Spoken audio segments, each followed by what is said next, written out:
countless jobs. Why? Because they never focused on developing their purpose and career early. All right? And they didn't set out a plan or vision for it.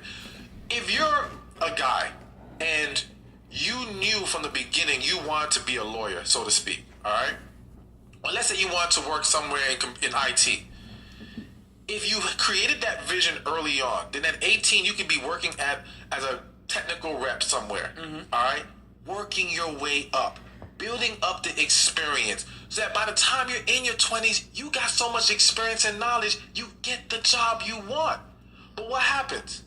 Because we don't know where we're going. Fuck up and we you grab take any job we dumbass can get. jobs. We go work here to make money. Then we go jump here to make money. Nothing is coming together, all right? We're not building anything. Now we're 30-something, 40-something, and it's like, what the hell am I doing with myself? I don't know which way to go. And now that job you want says, I need 5 years experience, but you ain't got 5 years experience. You got 5 years working as a shoe salesman. You got 5 years at Walmart. You got 5 years at different places that don't pour into where you were trying to head in your career and purpose. So guess what? The same thing applies with relationships. Preach. You invested 2 years in this BS relationship. 3 years running the streets doing nonsense you shouldn't be doing. 2 years over here. And now when you get to this great person, you ain't got nothing to pour into them. You ain't built nothing up. And your resume ain't right to get the person you need. Because you done wasted your time all over the place. A lack of vision in our lives, the lack of planning creates a bunch of dysfunction. Man. And it creates a lot of unfulfilled desires and unfulfilled dreams. All right? So we got to be willing to start the work early. And yes, even if you are 50, 60 something listening to this, you can still start the work now. Yes, it feels harder. Yes, I get how exhausting that will be. But at the end of the day, the process still leads to your promise. It still leads to that thing that you've been looking for. So get to it. You're gonna do anyway. All right. Same way again. If we use health, you're never too old to get in shape. There's a woman on the internet. She's 81 years old. Amazing shape. Stronger than all of us probably in here, all right? Like, can squat and do all kinds of things. I don't know how strong she really is. I'm probably exaggerating there. But the point is, you're never too old, and you're never too, well, I'm not saying you're never too young, but there comes a certain point that we have to start developing ourselves. And here's what's crazy. We say it's too young to work on yourself, too young to figure out your career, too young to take yourself seriously. But you have no problem getting into sexual relationships, no problem running these streets, no problem partying, no problem drinking, no problem doing all this. And I'm not judging you for any of that. I'm just saying, put it in perspective here. What are the priorities here? You know what I'm saying? And you can still have fun and live your life and still work on you. It ain't one or the other. You know what I'm saying? But I think people feel like, okay, if I'm working on me, then I can't do any of this quote-unquote fun stuff. You can still, and I'm not saying you should or you shouldn't, I'm just saying you still have the option, but don't neglect working on you, and start early and it won't be as bad. Hopefully that helped a little bit, but I think you're still a little overwhelmed. I think we just need to... No, and to that point, Stefan, is what we said earlier. A lot of our frustration, a lot of our heartbreak, a lot of our pain came because we were in a relationship with somebody that we expected certain things. We expected them to have good character. We expected them to be forgiving. We expected them to be kind. We expected them to be faithful. We expected all these things out of this person. We expected them to know what they're doing in life, to have a good vision. We expected them to do all these things that we ourselves were not. Exactly. We ourselves were not.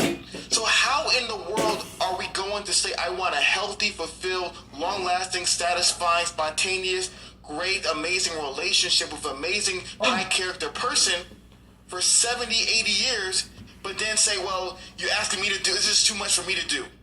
You want this. You are the one who's saying that you want this relationship. You are the one saying that this other guy, this other girl hurt you because they were the wrong person for you.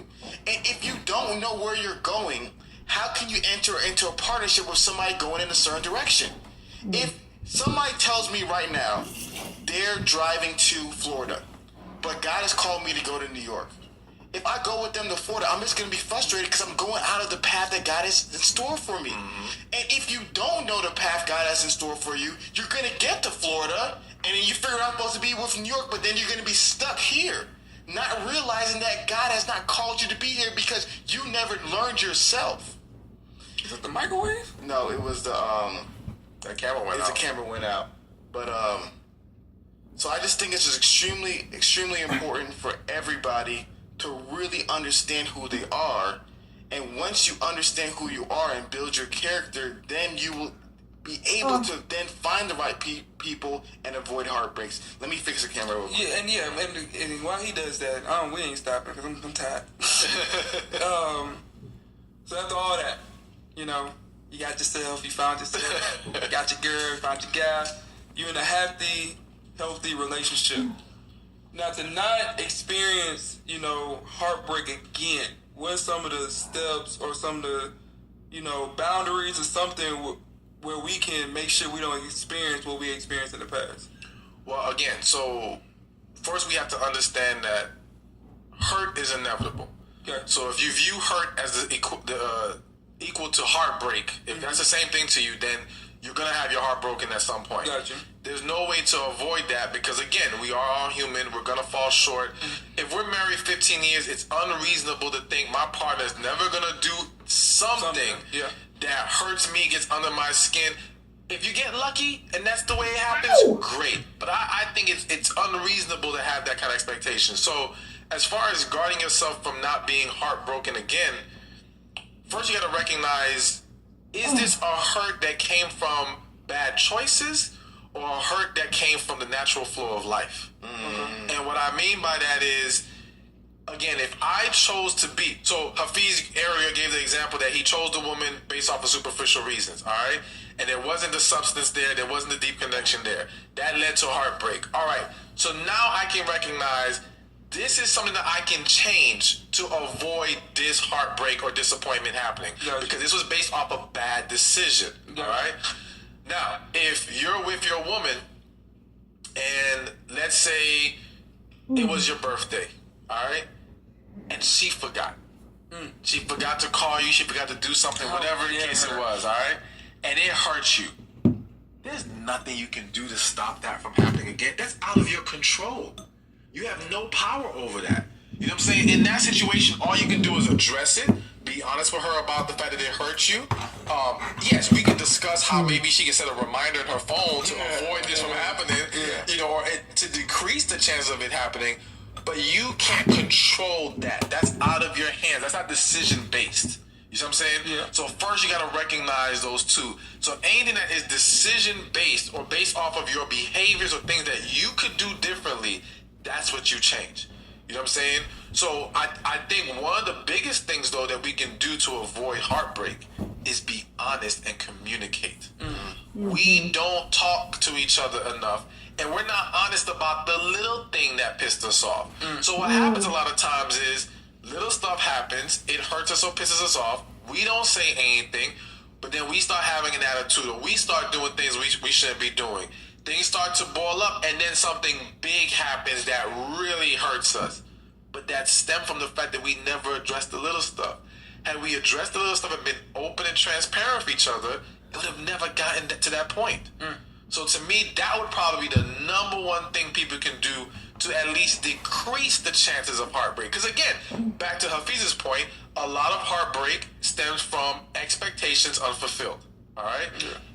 But again, most people aren't even expressing those full expectations. So by simply letting your partner know, this is what I'm looking for out of this relationship, this is what I need from you, now you decrease the chances again, because if they're serious about you, they can embrace that. But if you don't tell them what you need, then the chance that they're going to do something that you don't want them to do just went up tenfold. Yeah. I just want to be happy. I just want to be loved. I just want to be accepted. I just want to feel worthy, You are loved, man. Thank you. You are accepted. And you are worthy. And you are worthy. man, Stefan, I think, Lord, I said this at the beginning about this being the best episode of the year. And this is an episode that I think minimum you listen to about 4 times. 4 times minimum. I don't even know what we talked about. I don't even know what happened. because you just provided so much transformational content that there's so many people in this world who needed to hear what you've shared today. Yeah. And especially this is the holiday. You know how the holidays go. Yeah. Holiday season. That's when you think about love and love lost. You see the pictures of people and their families cuddled up. I know my birthday coming up. Birthday's coming up. What's your birthday? December 28th. Oh, 20th? 28th. Oh, 28th. Oh, so you a Capricorn. You ain't Sagittarius. Capricorn, man. We in the game. And so it's just something that a lot of people are brushing to the side, like another year by myself, another year still being hurt, another year still being failure, frustrated, a failure, not finding the right person. And I just truly believe that this message is going to be the message of hope that a lot of people are going to apply to their lives and experience true supernatural transformation. And I'm super excited about your book. Yeah. What's the name of the book one more time? Finding Love After Heartbreak. Finding Love After Heartbreak. After Heartbreak, because I just really truly know that that's going to be another tool to supplement people on this journey, because it's a journey. Yes. You know, because if it took you a long time to be wallowing in this mess, it's going to be a process to help build you up and get you out of it. But it's possible. Absolutely. It's possible. It's going to be difficult, but it's possible. And so I'm really excited about that book. And I'm calling out right now, when the book comes out, I'm gonna buy 20 copies.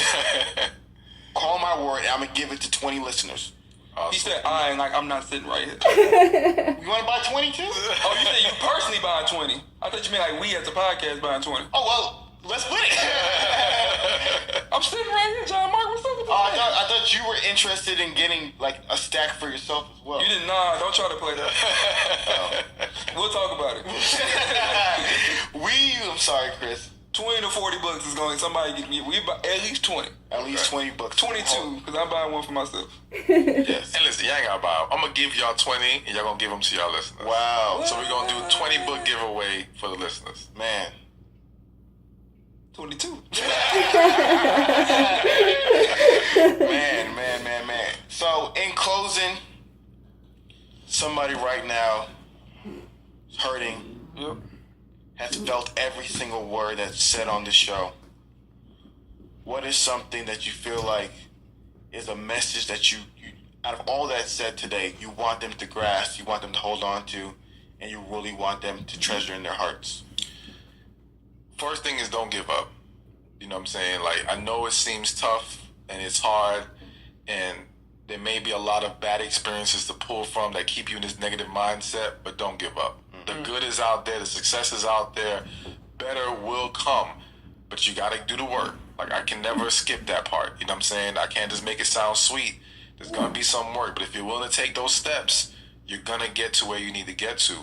I also think what's kind of weighing on my heart, weighing on my spirit is a lot of people are mad at God. You know what I'm saying? And I'm talking about people in the church. I'm talking about people who believe, whether they're passive or very active believers. They're mad at God. They feel slighted. They feel like, you know what I'm saying, why you played me like this? Why did you allow these things to happen, allow this heartbreak to occur? Whether it happened in childhood or in our relationships, get that hurt out. God knows you mad. Like, stop holding back. Like, kind of when you said earlier how we show respect and dignity to our parents, and I said, nah, it's not really real respect and dignity. That's happening with God. Like, a lot of people are, praise God, love God, but no, you don't. Like, and I'm not saying you don't in a bad way. I'm saying you're mad at him. You feel there's resentment there. There's nothing wrong with that. Like, that's human. I'm going to be the first one to tell you, I have cursed God out many times. I have gone on tirades against God. Yeah. My thing is, it makes no sense to hide our ill feelings towards him. He already knows it. He already knows it. So get that out. She already Get that out in knows the open. Release these things. Like I said, to heal, you have to release. So release it to God, your frustrations, your anger, your resentment. Put it all out on the table, and All then out. allow yourself to listen to him. Listen in your spirit. Because he gonna have something to say to you afterwards. All right? Just say what you got to say, let it out, and then just listen from within. And go with that. Because you can't move forward especially move forward to what God has for you when you're still being held back with the ill feelings you have towards Him. You know what I'm saying? That has to be released. And I believe addressing that for a lot of people will help unlock their ability to heal in all the other ways. You know what I'm saying? And be able to really go within themselves and do what they need to do for their own personal growth.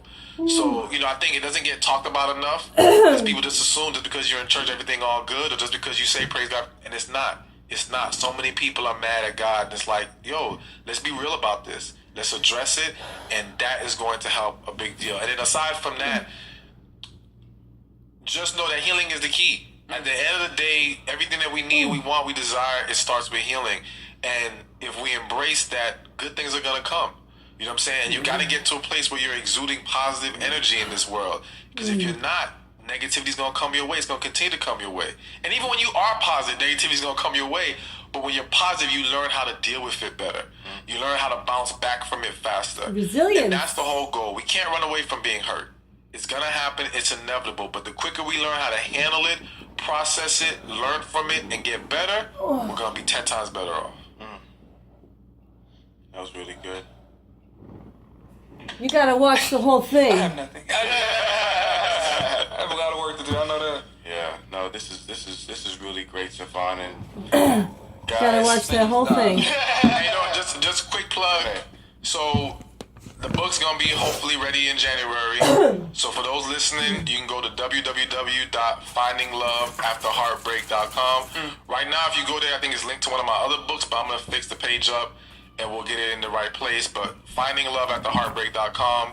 Like I said, look for it come January. I want to say 27, and hopefully I'll have it ready for pre-order sometime soon. And we'll be putting it up. So Yeah, we'll let us know definitely when it's up for pre-order. We'll go ahead and post that for you, Stefan. Yes, Lord. As usual, God has supernaturally gifted you to just speak into people's souls and give life to dry bones, man. So I just really, really Thank you.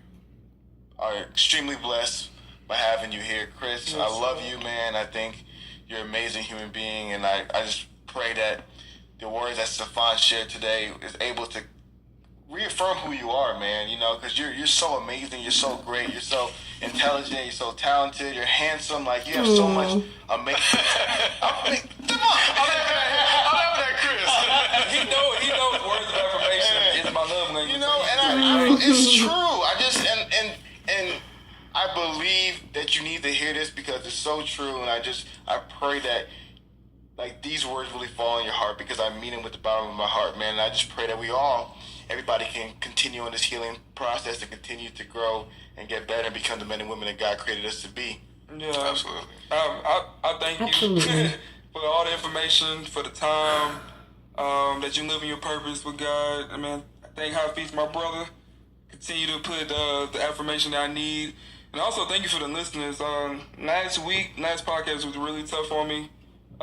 Expressing all the stuff that I was going through, all the pain, and different kind of feelings. And y'all definitely reached out, showed me way more love than I expected. Thanks, guys. And I just Awesome, want to man. thank you all for checking in on me and letting y'all know that I'm not going nowhere. Like, don't worry. But just know it's greatly appreciated, and I hope I touch every single person that messaged me personally about their concerns. So thank you again. And don't forget, guys, we have the contest out. Yes, the contest. 100th episode. We love you guys. We want to give back to you. So we're giving away 10 custom edition Roommates Christmas t-shirts. All you got to do is go ahead and post on your Instagram page or your story why you love the Roommates podcast and why all your friends should listen to it. When does the contest end? It ends next Sunday. John Mark, when is that Sunday? Yeah, what day that is? Cause It's already passed because Jesus it's Christ. February 2nd, I don't know. 2019, and this is from So it is next 2018, Sunday, December. December 3rd, I want to say. December 2nd. I was close. So this At is 8 already a p.m. couple months There you old. go. But you should So that's when the seriously contest will end. We'll pick the 10 watch people. We'll this. send the shirts, free shipping. The real. The real underscore. So,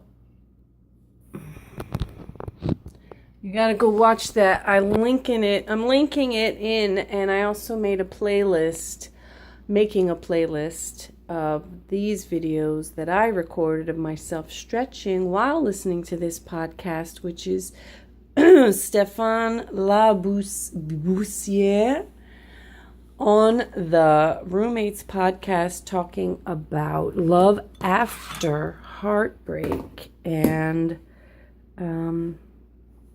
it's about 2 hours long total, and it's incredible. It's called Stéphane Labossiere Talks Love After Heartbreak, Why Men Become Savages, Superficial Standards, and more. So good, so good, so good. I hope you enjoy it.